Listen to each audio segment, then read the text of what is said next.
앞서 김혜진 동지가 말씀하신 부분 중에서 저희가 지금 아마 많이들 들으셨을 겁니다. 지금 수주가 수주를 엄청 많이 해가지고 호황이다라는 말들을 아마 많이 들으셨을 텐데요. 저희가 지금 임금을 30% 올려달라고 하는 이유 중에 하나는 지금 이루어지는 아마 지금 저희가 파업을 하면서 진수가 늦어지고 공정이 뒤로 밀린다는 얘기들 들어보셨을 겁니다. 예, 맞습니다. 선박은 배를 만들 때 공정이라는 기간이 있습니다. 그래서 계약을 하면서 그 기간 안에 배를 인도해야 하는 것인데요. 지금 이렇게 배 수주는 많이 받아놓은 상황에서 사람이 없어가지고 과연 공정이 이루어질 것인가. 그리고 저희가 파업을 하는 중간에도 계속적으로 사람들은 들어오지 않고 신규 채용이 이루어지지 않는 상황에서 과연 이 임금 체계에서 과연 우리가 일을 제대로 해나갈 수 있을지 생각을 많이 해봤습니다. 그리고 저희가 파업을 하게 된 목적 중에 이 임금 30%는 저희가 비조합원들, 현장에 계시는 조선소 하청 노동자들의 설문조사를 통해서 평균적으로 낸 부분이고요. 이 정도가 가장 적당하겠다 해서 저희가 파업을 진행한 부분입니다. 근데 이 부분을 하더라도 사실 조선소는 회복하기 힘듭니다. 그게 현장에서 나오는 목소리고요. 그 이유 중에 하나가 알바들도 지금 12,000원의 시급에 일을 하지 않으려고 하는데 과연 이 열악한 환경, 이 죽음의 현장이라고 하는데 이곳에 와서 과연 작업을 할지. 저 같은 경우에도 2011년 처음에 조선소에 들어왔을 때 숙련공들 그리고 저보다 선배이신 분들이 저한테 제일 먼저 하신 부분이 그겁니다. 신용불량자냐, 왜 이렇게 더러운 곳에 왔냐, 이런 말씀들을 해주셨습니다. 물론 저는 신용불량자는 아니었지만 저도 이곳에서 기량을 쌓아가지고 숙련공으로서 쌓고 싶었지만 그런 말들을 들었을 때 참 자괴감이 들더라고요. 근데 과연 이런 현장, 아직도 이렇게 생각하시는 분들이 많은데 과연 젊은이들이 이곳에서 일을 할 수 있을지도 의문이었고, 저희가 이런 현장을 바꿔주지 않는다면 많은 문제가 앞으로도 계속 또 많은 사람들이 죽어나갈 것인 자명하기 때문에 저희가 파업을 시작하게 됐습니다. 공정 중에 한 말씀을 드리면 저희가 회사에서 대우 원청에서 꼭 하는 말이 하나 있습니다. 절대 혼재 작업을 하지 말라. 근데 앞서 말씀드렸듯이 공정이라는 걸 맞추기 위해서 지금 사람이 10명이 필요한데 5명이서 한다면 분명히 그 부분에서 지연이 발생할 것이고 공정을 맞추기가 쉽지 않을 것입니다. 그러면 어떻게 진행을 하냐면 이 작업이 진행하는 와중에 다른 작업을 투입시킵니다.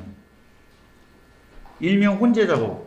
공정이 원래 하나가 이루어져야 되는 공정에 두 공정이 이루어지고 이것도 시간이 미뤄지면 세 공정, 네 공정까지 이루어지는 걸 본 저의 입장으로서는 참 안타깝게 그지없고요. 이것들이 지금 이 호황이라는 이 상황에서 과연 피할 수 있을지도 대우조선 원청은 생각을 해봐야 되는데, 안타깝게도 저희 원청에 계시는 경영진들은 이 부분을 생각하고 있지 않습니다. 일예로 2010년도에, 그러니까 13년도쯤이겠네요.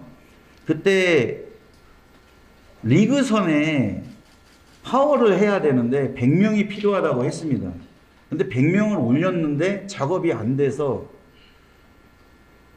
말들이 많았었는데 제가 그때 포장을 하러 올라가서 그 상황을 봤을 때는 그럴 수밖에 없는 이유가 있었습니다. 무슨 이유였냐면 30명이 일을 하고 있었습니다. 100명 중에. 나머지 70명은 흔히 우리가 말하는 초짜배기들, 조선소를 한 번도 경험하지 않는 초짜배기들을 그냥 지금 아까 말씀하셨던 아웃소싱이나 물량팀들이 그냥 인원을 맞춰서 갖다 집어넣은 거예요. 그러면 작업이 제대로 이루어지겠습니까?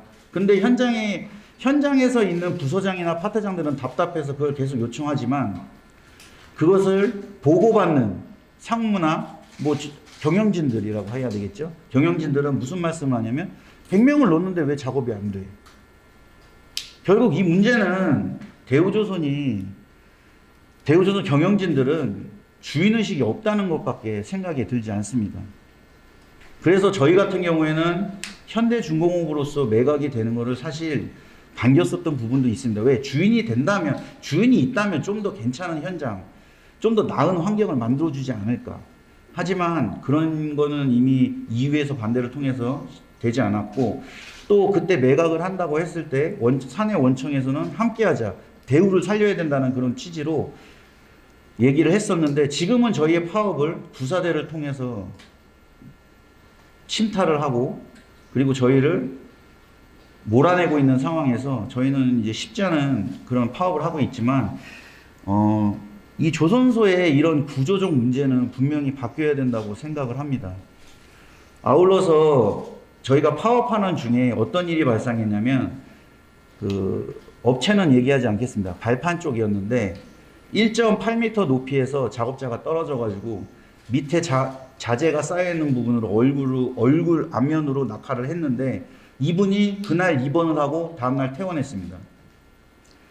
저희 조합에서 그것을 확인해 가지고 산재 처리를 해야 된다, 입원을 더 해야 된다는 병원 의사의 권고도 무시한 채 물량 팀장의 말만 듣고 그분은 퇴원을 해서 다음날 출근을 했고요. 물량 팀장이 해줄 수 있었던 거는 너가 다쳤으니까 출근 카드만 찍고 퇴근해라. 그러면 내가 오늘 하루 일당을 네가 치료받는 동안 결제를 해줄게. 이렇게 얘기했습니다. 근데 과연 이 사람이 후유증이 발생하지 않을지는 아무도 모르지 않습니까? 그래서 저희는 산재 신청을 해야 된다고 일주일 동안 설득을 했는데요. 이런 설득 작업이 그냥 물량팀장의 그런 앞으로의 그분의 고용 문제 때문에, 물량팀장이 고용에 그걸 잡고 있으니까 고용이 불안하고 일을 못할까봐 결국 무의로 돌아갔습니다. 이런 현장에 대한 이런 불법이, 뭐 불법이라고 할 수 없겠지만 그 사람들이 선택을 한 부분이라서, 하지만 이런 것들이 고용 불안, 그리고 임금 삭감 이런 부분에서 경영진들이나 그리고 물량팀장, 나아가 협력체 업체들, 이런 분들은 이런 무기들을 가지고 저희를 꽉 쪼기 때문에 어쩔 수 없이 일을 하는 경우들이 태반입니다.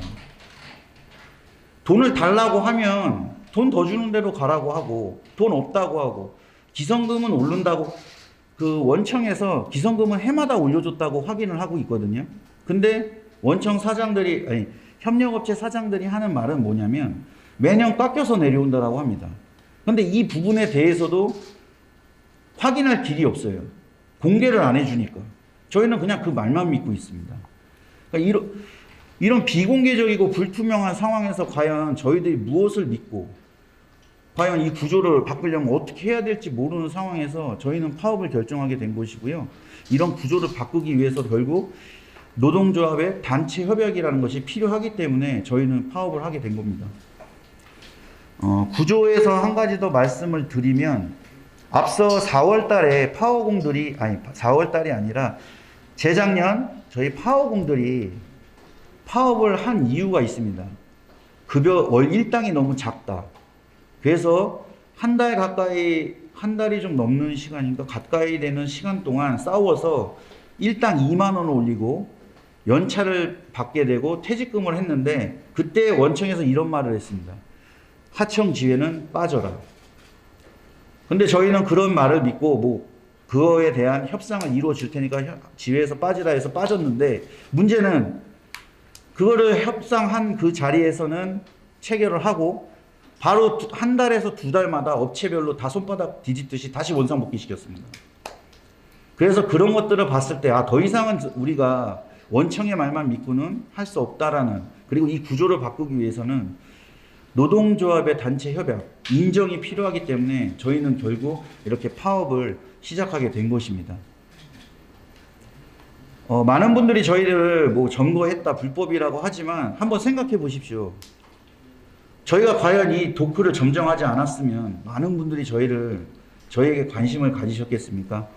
저희 유치한 동지가 그 0.3평의 감옥에 갇혔다면 과연 관심을 가져주셨겠습니까? 윤석열 정부를 한번 보십시오.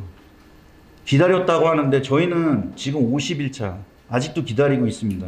현장에 많은 동료들이 경찰의 공권력 투입을 두려워하면서도 유치한 동지를 저기서 하루라도 빨리 빼내기 위해서 노력하고 또 거기서 투쟁을 의지를 이어가고 있습니다. 많은 분들이 좀 현실을 직시하셨으면 좋겠고 이런 구조적인 부분에서 지금 많은 분들이 도와주고 계시는데 정말 감사하게 생각하고 있습니다. 감사합니다.